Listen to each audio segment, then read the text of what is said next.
My name is Emma, and this story isn't solely mine.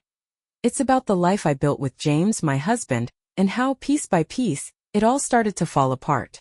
We met in college, two young dreamers with aspirations as limitless as the night sky. James had a natural charm, the kind of presence that could brighten any room. His laughter was infectious, his words always kind, and his spirit effortlessly warm. We fell in love, graduated, and by a stroke of luck, began our professional journeys at the same company. Life was simple, fulfilling, and full of happiness. Evenings were our cherished time together. After long days at work, we'd return home, cook side by side, and talk for hours about anything and everything. James always listened, really listened, showing genuine interest in my thoughts, my ideas, my daily victories. He was proud of us, of what we had accomplished together.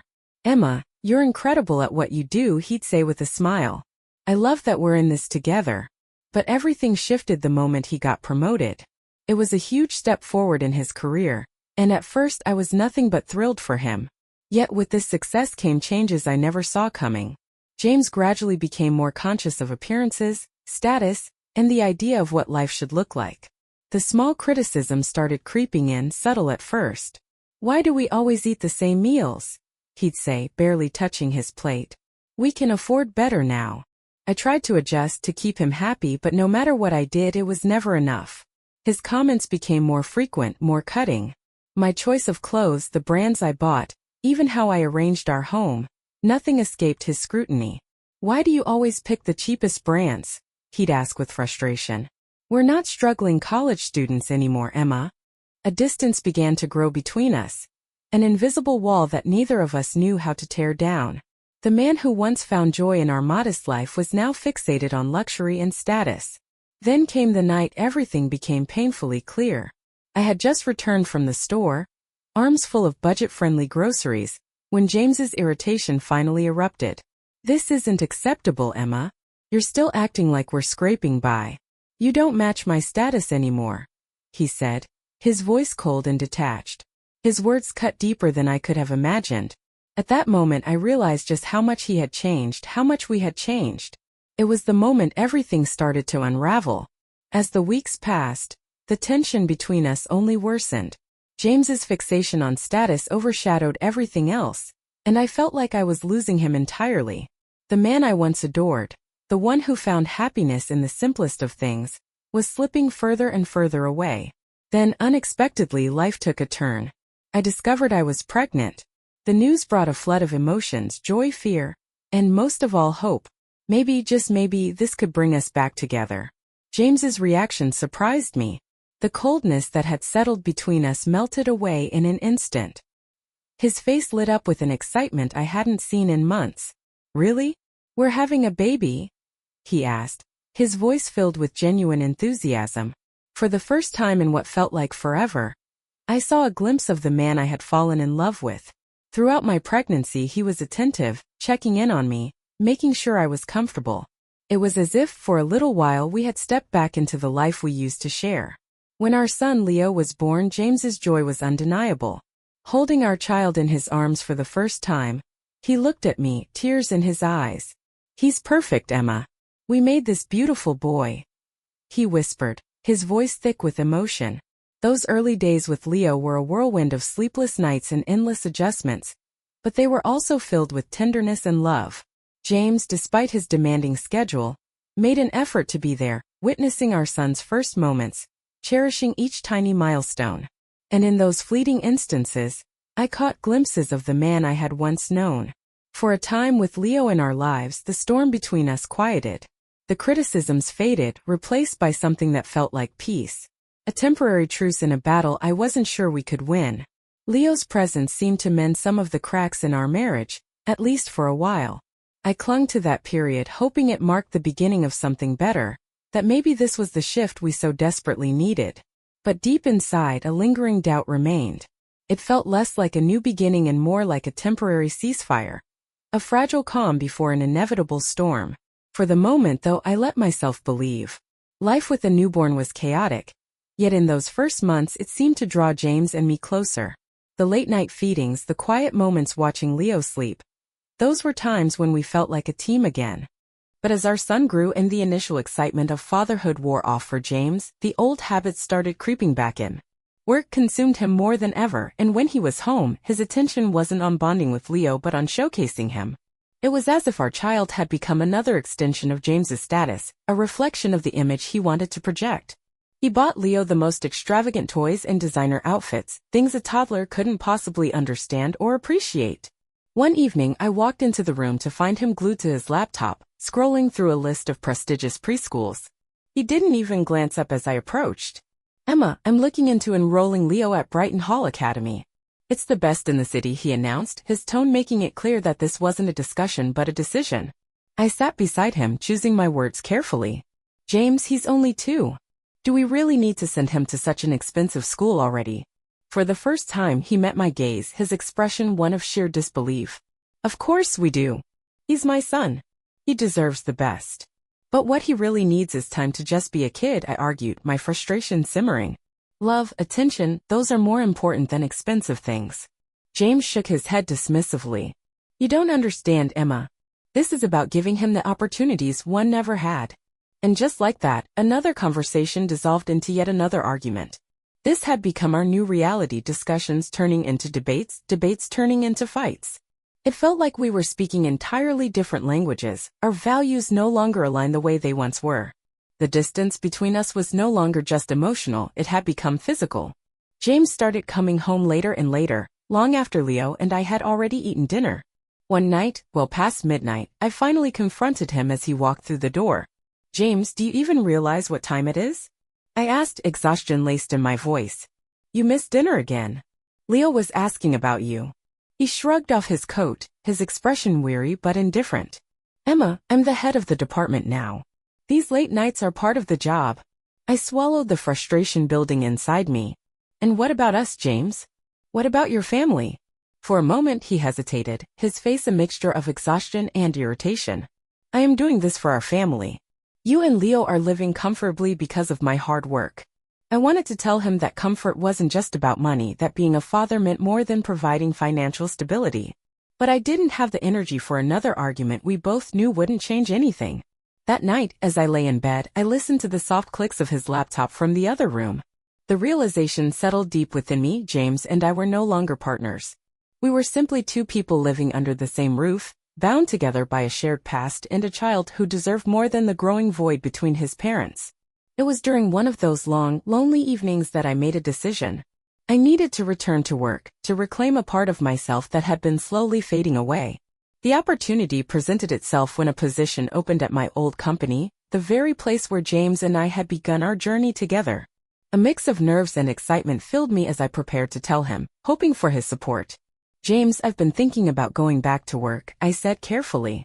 "There's an opening in my old department." His response was immediate and sharp. "Go back to work? Why would you need to do that?" "I make more than enough for the both of us," he replied, barely looking up from his laptop. I took a deep breath, determined to make him understand. "It's not about the money, James. It's about me. About feeling like I'm contributing, like I'm part of something again." Finally, he glanced up at me, his expression cold and disapproving. "You are contributing, Emma. By taking care of Leo and the house. That's your team now?" I couldn't keep the frustration out of my voice. "James, I need more than just taking care of the house and Leo." I took a deep breath, trying to make him understand. "I want to use my skills again, feel that sense of professional accomplishment. And it's good for Leo to see both his parents working, showing him that ambition isn't just one-sided." James's expression darkened as he got up, his voice rising. "You going back to work, especially at my company, is not a good idea. What will people think? That I can't provide for my own family." His response stunned me. I had expected resistance, but not this. "So this is about your image?" I asked, my voice quiet but firm. "Your status." He didn't even acknowledge the question. Instead, his gaze swept over me, his next words landing like a physical blow. "Look at yourself, Emma. You've changed. You've let yourself go since having Leo." Heat rose to my cheeks, anger, humiliation, heartbreak, all at once. "What do you mean I've let myself go?" He barely hesitated. "You know what I mean." His tone was void of warmth, detached. "You've gained weight. You hardly put in any effort anymore. That's not a good look, especially not for the wife of a department head." I felt like the air had been knocked out of me. My mind raced, trying to process the cruelty in his words. This was the same man who had once told me I was beautiful with messy hair and tired eyes. Now he stood before me, scrutinizing me like I was an embarrassment. And then, he delivered the final blow. To be honest, I would be embarrassed if you worked at the company looking like this. I don't want to be ashamed at work because of my ugly wife. I stood there frozen. He didn't wait for a response, just turned and walked out, leaving me standing in the wreckage of his words. That night I lay awake replaying everything he had said, unable to escape the weight of it. It was undeniable now. The man I married, the man I had loved so deeply, was gone. He had been replaced by someone cold, distant, someone I no longer recognized. The days that followed were some of the loneliest I had ever experienced. His words clung to me like a shadow, forcing me to question everything, not just our marriage but my own self-worth. Then life threw me an unexpected revelation. It was an ordinary Thursday afternoon when the doorbell rang. I opened the door to find a delivery man holding an enormous bouquet of extravagant flowers. Confused, I hesitated before accepting them, hoping that maybe this was James's clumsy attempt at an apology. But when I pulled out the card, my heart sank. To the most beautiful and perfect woman in the world, with the most charming youth and slender waist, which can be embraced with 2 hands. I stared at the words, my stomach twisting. The message was sickeningly poetic, an open mockery of everything James had said to me just days ago. These weren't meant for me. They couldn't be. Then I noticed it, the mistake in the address. My hands trembled as realization dawned.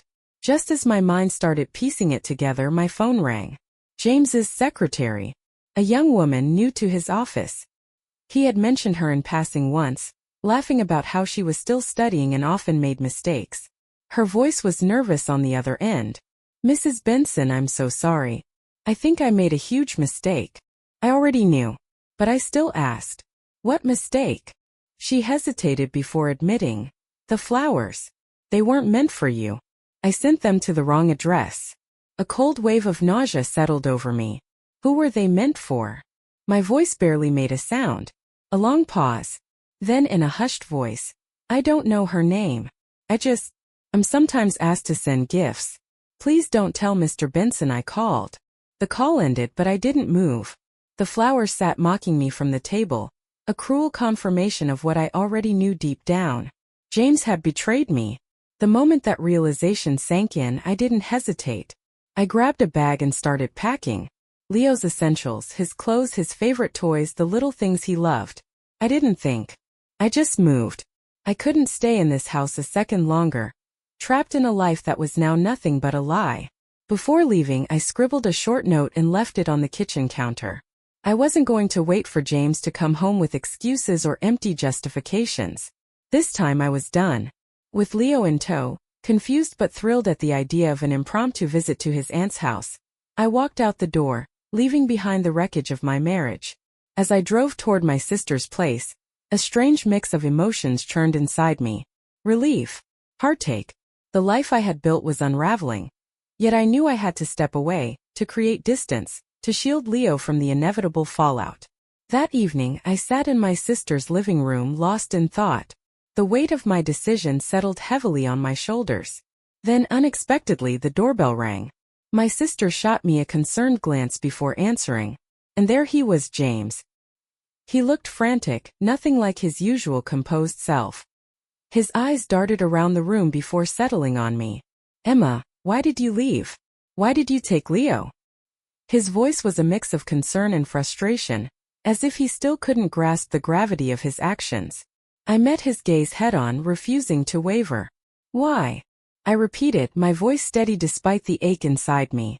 "Maybe because your bouquet for your mistress was mistakenly delivered to your wife." James's expression shifted instantly. His face fell, the color draining as he tried to compose himself. That was a misunderstanding," he stammered. "The secretary, she made a mistake. I swear, Emma, there's nothing going on."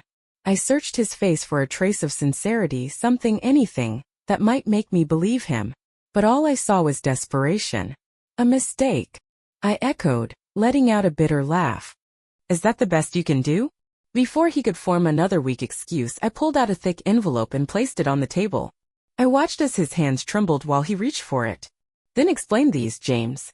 He hesitated before flipping through the photographs inside.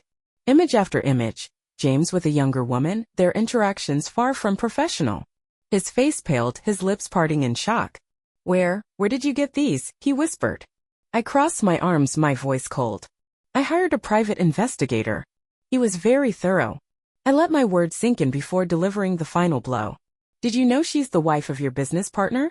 James visibly recoiled as if I had struck him. His breath hitched, his hands tightening around the photos. You can't let these get out. It'll ruin everything, he pleaded, his voice barely above a whisper. A hollow laugh escaped me. Ruin everything? I repeated, shaking my head. What about us, James? What about our family? He reached for my hand, but I pulled away before he could touch me. Emma, please. I'm begging you. Forgive me.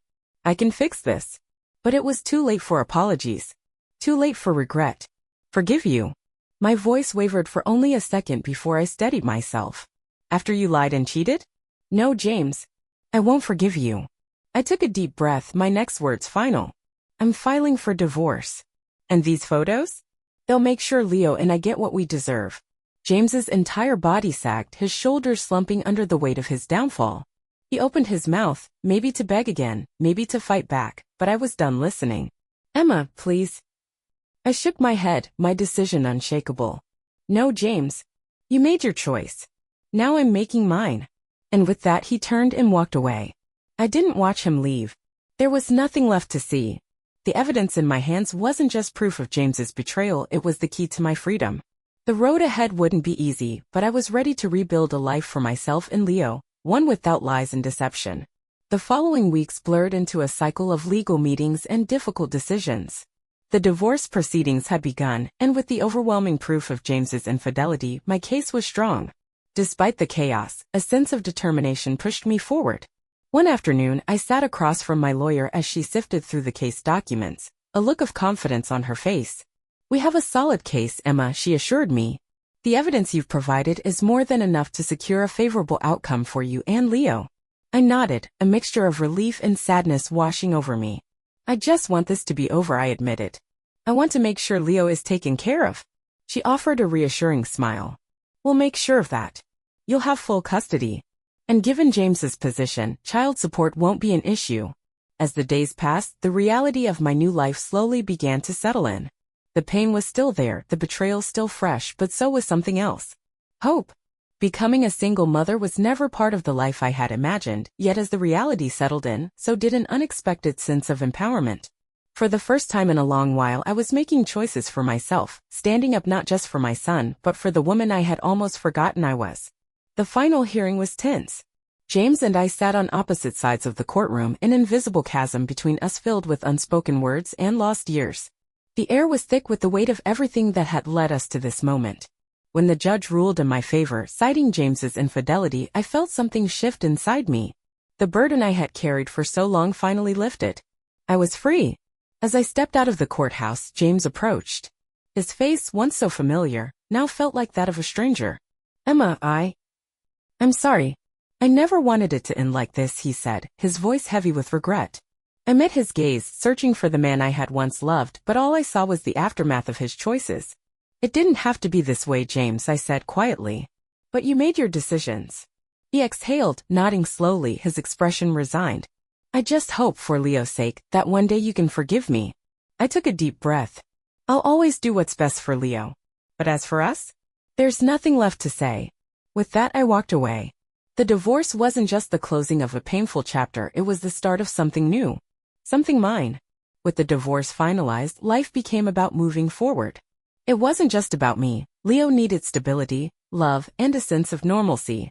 We had been through so much, and now it was time to start shaping a future that was ours.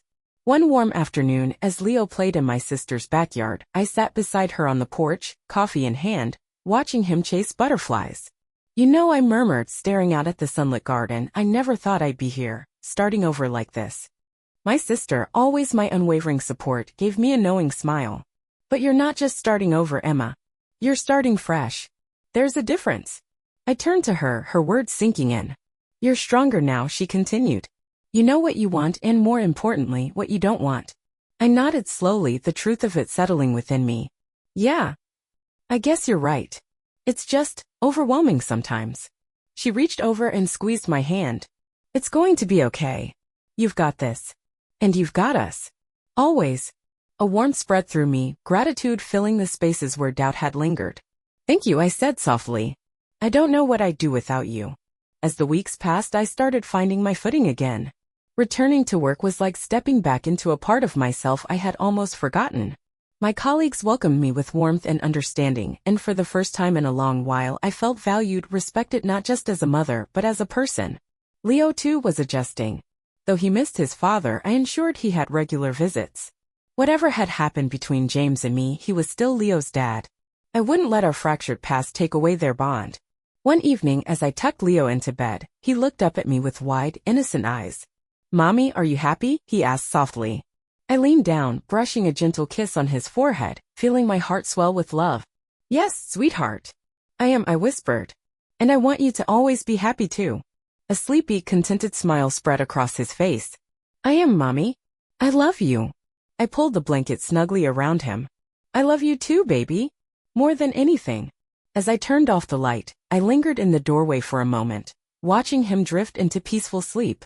That night, as I lay in bed, my mind drifted over the journey that had brought me here. The heartbreak, the betrayal, the loss, but also the strength I had found along the way. My future was uncertain, but for the first time in a long time, it felt full of promise. I had dreams to chase, a career to rebuild, a son to raise with love, resilience, and joy. The road ahead wouldn't always be easy. There would be challenges, doubts, and difficult days. But this time I was stepping forward on my own terms. And as sleep finally claimed me, I embraced the realization that this wasn't just a fresh start. It was my story to write, one filled with hope, strength, and a future entirely my own.